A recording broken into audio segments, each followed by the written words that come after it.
All right, let's jump right in. Today, we're going to tackle something that's, well, at the very heart of your health, literally. We're talking about your heart. You know, it's the engine that powers everything you do, and we're about to break down exactly how you can keep it running in peak condition. Let's do this. So I want to start with a number that just stops you in your tracks. 931,000.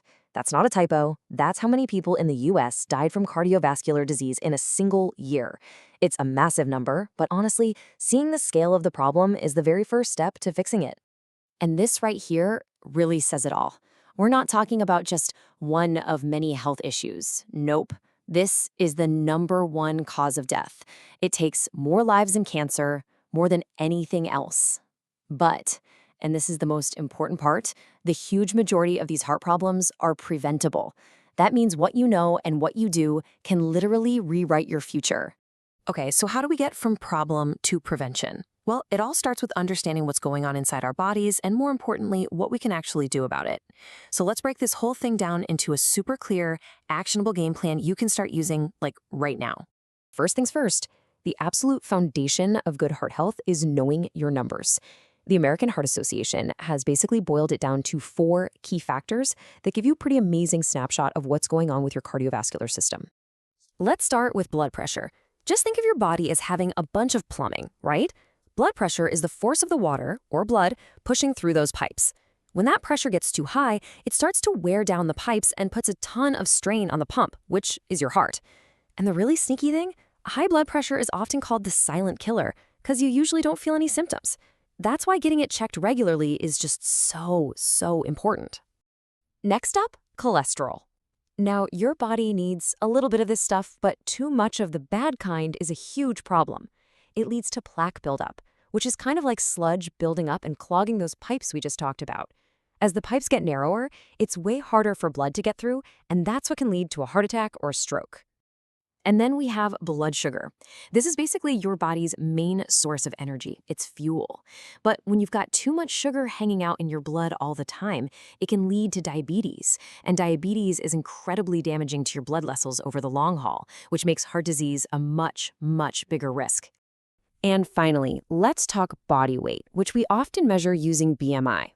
Look, it's not a perfect measurement for everyone, we know that, but it's a really useful starting point.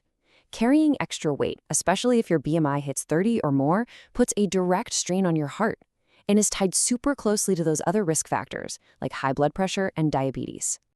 So once you actually know your numbers, how in the world do you improve them? This is where your day-to-day choices become your best defense against heart disease. Let's look at the 4 habits that make the biggest difference.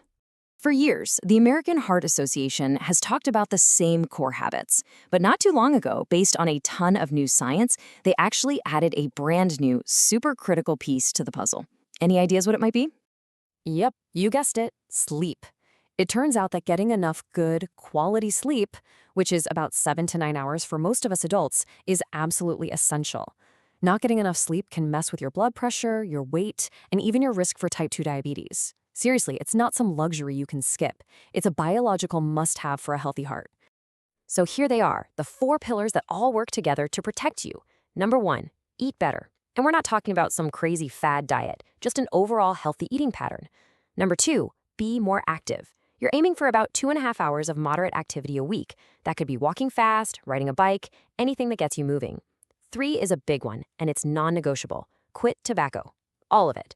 And number 4, our new friend, prioritize healthy sleep. If you can get a handle on these 4 habits, you're building an incredible defense. Now, let's shift gears and talk about a risk factor that can be kind of tricky because it flies under the radar for a lot of people. I'm talking about alcohol.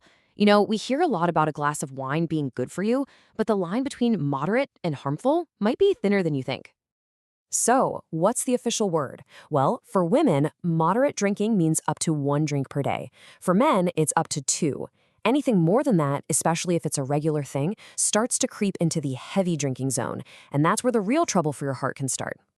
And wow, this slide just lays it all out. Heavy drinking isn't a single problem, it's a multi-pronged attack.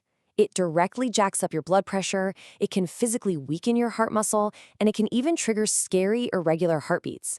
On top of that, it can make you gain weight and totally mess with important heart medications. It's a real laundry list of bad news for your cardiovascular system. Okay, so we've covered the basics, the things you need to know and do. Now let's look at something really cool, the cutting edge of how we can monitor our heart health. There's this amazing metric that basically gives us a little window into how well our body is handling stress. It's called heart rate variability, or HRV. Now, you might think the goal is a heart that beats like a perfect, steady metronome, right? Tick, tock, tick, tock. But actually, it's the exact opposite. A healthy heart is an adaptable heart, and HRV measures the tiny little differences in time. We're talking milliseconds between each heartbeat. So don't think of it as being inconsistent, think of it as being flexible. That variation is a sign of a healthy, resilient nervous system. And what's awesome is how simple this is to understand. A high HRV score? That's great. It means your body is well rested, recovered, and ready to take on whatever stress comes your way. A low HRV, on the other hand, is like a little warning light. It means your body is under strain, and it's linked to a higher risk for cardiovascular issues down the road. And here is the most exciting part. This thing that used to be measured only in a lab is now literally on our wrists. Thanks to all the smartwatches and fitness trackers so many of us already wear, you can track your HRV every single day. You're getting real-time feedback on your stress, your recovery, and your overall heart health. How cool is that? Wow, we have covered a lot of ground. From the essential numbers you need to know, to the daily habits that protect you, and even a peek into the future of health tracking. You know, your heart works for you 24/7. It never, ever takes a break. So the only question left is a simple one. What are you going to do for it today? Thanks so much for tuning in.